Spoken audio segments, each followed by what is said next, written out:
የቱርክ የፊልም ኢንዱስትሪ በአሁኑ ሰዓት ከፍተኛ እውቅናን አግኝቷል። ለዚህ ስኬት ደግሞ የፊልሞቹ ታሪክ ብቻ ሳይሆን የተዋናዮቹ አስደናቂ ተሰጥኦና ተፈጥሮአዊ ውበት ትልቁን ድርሻ ይዘዋል።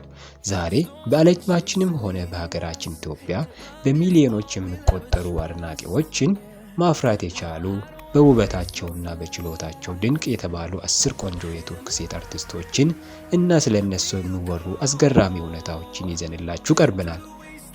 በ10ኛ ደረጃ ላይ የምናገኛት በደስተኛ ባህሪዋና በሚያስደምም ውበቷ የምትታወቋ ደሚት ኦዝድመር ናት። ብዙዎች ደሚትን በትወና ብቻ ቢያውቋትም ወደ ሲኒማ ዓለም ከመግባቷ በፊት ፕሮፌሽናል ዳንሰኛ ነበረች።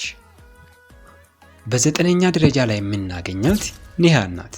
ኒሃን ከአባቷ የሰርካሲያን ከእናቷ ደግሞ የቤላሩስ ደም ስላላት ለየት ያለና ማራኪ የፊት ገጽታ አላት። ያላለቀ ፍቅር ድራማ ላይ ባሳየችው ድንቅ ትወና የኤሚ አዋርድ በማሸነፍ የቱርክ ሲኒማ ኩራት መሆን የቻለች ድንቅ ተዋናይ ናት። 8ኛ ደረጃን የያዘችው አስሊ ናት። በ2004 በቱርክ የውበት ውድድር ላይ 3ኛ ደረጃን በመያዝ ውበቷን ያስመሰከረች ሲሆን ከትወና ውጭ የራሷ የጌጣጌጥ ብራንድ ዲዛይን የምታደርግና በዩኒቨርሲቲ ውስጥ የቲያትር መምህር ሆና ያገለገለች ባለ ብዙ ተሰጥኦ ባለቤት ናት። 7ኛ ደረጃ ላይ የምናገኛት ፋጡማ ጉል ወይም ቤሪንሳት ናት። ፋጡማ ጉል በቱርክ የቲቪ ታሪክ ውስጥ ከፍተኛ ክፍያ ከሚከፈላቸው ተዋናዮች አንዷ ስትሆን ንጹህ ውበቷና ማህበራዊ ጉዳዮቿ ላይ ያላት ጠንካራ ተሳትፎ ሁልጊዜም በክብር እንድትታወስ ያደርጋታል። በ6ኛ ደረጃ ላይ የምናገኛት ፈርሃ ናት። ፈርሃ ከትወና ጥበቧ በተጨማሪ 7 ቋንቋዎችን አቀላጥፋ መናገር የምትችል ሲሆን ሰርቲፊኬት ያላት ፕሮፌሽናል ሼፍ ጭምር ናት። በፊቷ ላይ የምታየው የዋህነትና ጥንካሬ በሚሊዮኖች ዘንድ ተወዳጅ እንድትሆን አድርጓታል። 5ኛ ደረጃ ላይ የምናገኛት ወጣቷና ማራኪዋ ሀዛል ናት። ሩሲያ ሞስኮ ውስጥ የተወለደችው ሀዛል የሩሲያና የቱርክ ድብልቅ ማንነት ስላላት ውብ ናት። ሀዛል ለአደጋ የሚያጋልጡ እንደ ባህርና በረዶ ላይ መንሸራተት የምታወዘወትር ደፋር ሴት ናት። 4ኛ ደረጃን የያዘችው ቤንሱ ናት።